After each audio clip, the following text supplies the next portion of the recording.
পার্বত্য চট্টগ্রাম বিষয়ক মন্ত্রী দীপেন দেওয়ান পদত্যাগ করেছেন।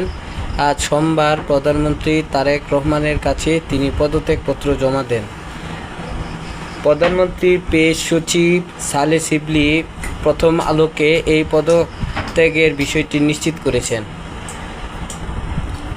পদত্যাগপত্রে দীপেন দেওয়ান জানান, দায়িত্ব নেয়ার পর থেকেই তিনি শারীরিক নানা জটিলতায় ভুগছেন। অসুস্থতার কারণে মন্ত্রণালয়ে নিয়মিত কাজের দায়িত্ব পালনে নানা সমস্যা তৈরি হচ্ছিল। বর্তমান সরকারের উন্নয়ন ও প্রশাসনিক কাজের গতিশীলতা বাড়াতে তিনি পদ থেকে অব্যাহতি নিচ্ছেন।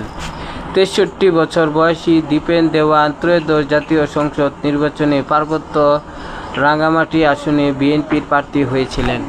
নির্বাচিত সংসদ সদস্যদের মধ্যে সর্বাধিক ভোটের ব্যবধানে জয়ী হন তিনি। প্রথমবার সংসদ সদস্য হয়ে মন্ত্রী হন দীপেন দেওয়ান।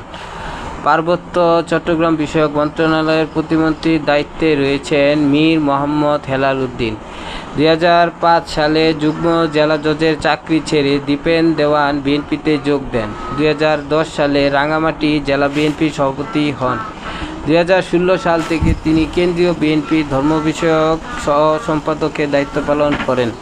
দীপেন দেওয়ানের বাবা সুবিমল দেওয়ান প্রয়াত রাষ্ট্রপতি জিয়াউর রহমানের উপজাতি বিষয়ক উপদেষ্টা ছিলেন।